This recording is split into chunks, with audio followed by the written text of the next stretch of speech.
behind the scenes of Naughty Bits, which is a podcast, internet radio show, and we're here with the hosts, Heather Height and Aden Ardennes. Mm-hmm. Okay. Heather, we've seen Heather on an episode of Filmmakers Focus, so we're going to deal with her co-host first, and then deal with the show Naughty Bits. Okay, Aden. Yeah. Tell me how you got involved in co-hosting this show. I met Heather and her husband David at a party given by a mutual friend, and I think I said a dirty joke or something, and then we just started talking about sex. So, and she said she had a sex talk podcast and invited me on to give it a shot. So on their other show, First Hate Speech Radio, and so they liked me, and then it just went on from there. Okay, and now you have an interesting background of things that you're doing now, such as your master's, going for your master's, and you have two other websites. One other website. One other website? Right. Okay. It just went live today, and only the Naughty Bits section of it is up today. It's going to have podcasts and then essays I'm writing based on the topics of a given show. So, like today's show would be jealousy, so I'm writing an essay on the science behind jealousy. And what are the other aspects of the website? There's Aphelion, which is just my essays.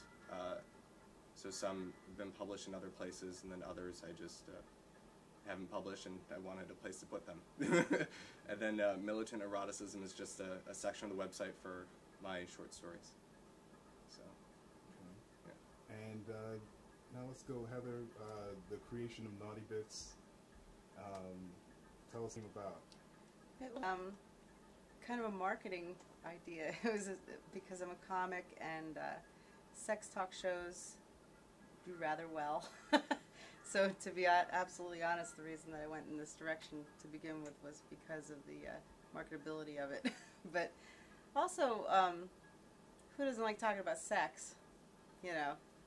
And the name Naughty Bits, bits means like comic bits, like when you do like a little segment of a joke on stage, you know, like a setup, punch, tag kind of thing. It's called a bit. And naughty because, you know, the show's naughty. Okay. Tell us some of the highlights of the past shows that you have had. Some of my favorite shows, absolutely the one with Maverick Men. Like yeah. 2 shows with the, they're like gay porn, like superstars called the Maverick Men. They're Cole and Hunter Maverick. I love saying their names. Yeah.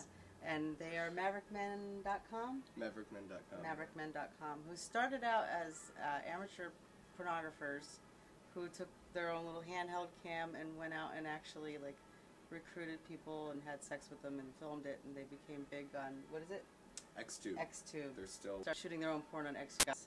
And the other one was... Yeah, Keith Caputo. Who is... Mina Caputo now. Caputo. I always say Caputo.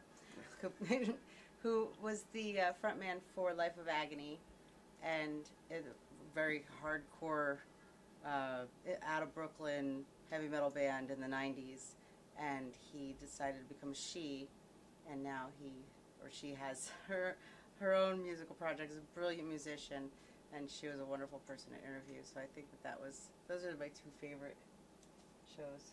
Not even with the female ejaculation. Oh, female ejaculation. God, what was her name again? Oh, don't. See? It was so. It was hard to say. It's not unusual. We're just terrible at remembering people's names. We It was usually have a very notes in unusual front of name. us. Yeah. And Lainey Spizer's Lainey Spicer. interview. She handles the Girls for Penthouse, and not handles, you know, but like gets them interviews and gets them on Howard Stern and stuff like that. She's written several books. She has the Little Book of Blowjobs and the Little Book of Anal Sex. It's a little book of anal sex. Yes, it's just little. And then she wrote the one that we did the show about, which is Secrets of the Porn Stars. It's Confessions of a Porn Star. 100 Confessions of Porn Stars. It takes it's a beautiful book, with pictures of the porn stars and then their own personal favorite sex story or favorite thing that happened while they were shooting. So, be that then. Now, can listeners hear past shows? Yes, absolutely. You go to podomatic.com/naughtybits, right? Or is it the other way around? www.naughtybits.podcast.com. .podcast.com. Oh, I'm sorry, Podomatic.com. What the hell am I talking about? Jerks, just edit that out. It's naughtybits.podomatic.com. Yes. Okay. And then starting next week, they'll all be on my thing. You're going to put them on your website. All of them. And also you can find them on heatherheight.com and just click on the Naughty Bits link. Okay. And Now, if you can tell us your studio, tell us about your studio.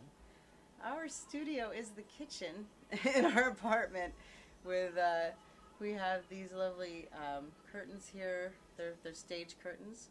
And then we have the living room blocked off, which is also a slash bedroom, if you're familiar with living in New York.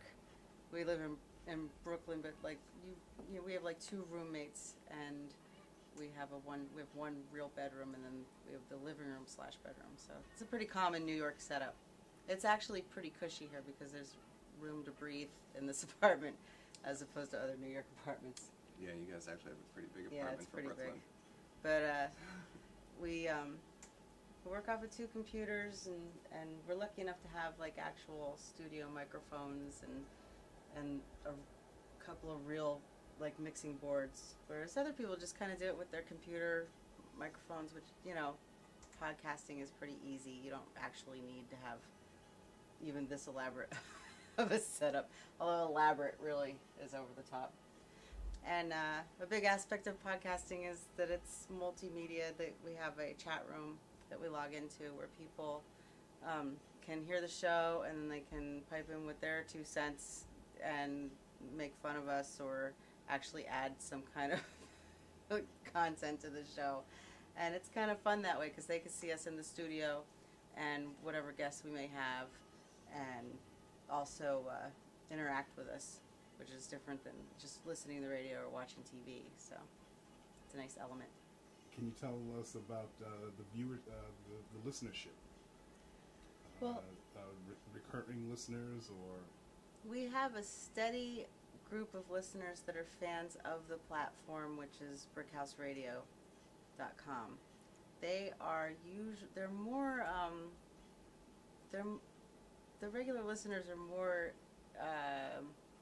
fans of the shock jock kind of misogynistic genre than they are my show's kind of out of the demographic that is common to the platform. But we're slowly kind of turning the audience for the time that our show is on, and we have like a couple of regular people that come into the chat room anyway, even if it is just to you know, be funny instead of, you know, actually appreciate the show. Try to be funny. Yeah, they try to be funny, but we have a lot of really good listeners that are supportive, and that's how they show love, you know.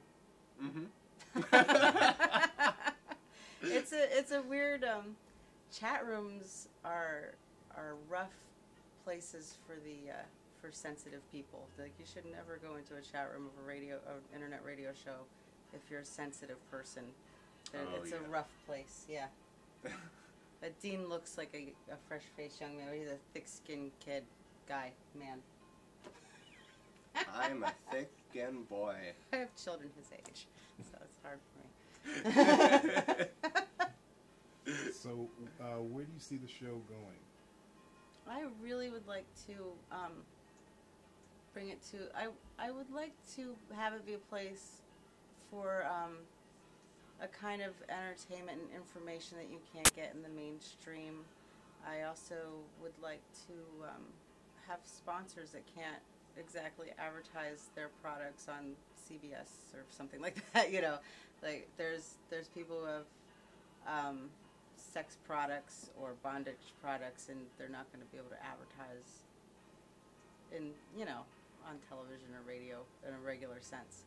I want to give a woman's point of view in radio that isn't sexist in the way of feminism, because although I you know, No, you're not a feminist. no, I'm not. No, I you're almost not. said that I was, but I Yeah, guess no, I'm you're not far now. too intelligent. Well, feminism in the general sense is not, what feminists who call Yeah. themselves feminists are. But in the colloquial If sense, that made any sense at all. what actual feminism is and what most people think it is. Yes. So, My like- definition of feminism is like Betty Page, I would agree. and she hired a female photographer, which was just about unheard of, and she put herself out there, and posed nude, and did it in a lot of ways on her own terms, and that's feminism. That's a strong, backing out, becoming a born-again Christian, and then denying everything she did at the end was pussying out. But while she was doing it, it was a very feminist act.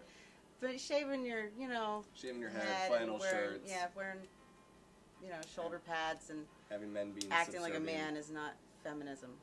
No. So I would like to put forth that point of view of women who can be empowered without acting like men. That's a big interest of mine. Okay, thank you. So next episode, we're going to actually see both of you hosting Naughty Bits. Yes. Perfect. Thank you. Thank you. Thanks. Our hand its way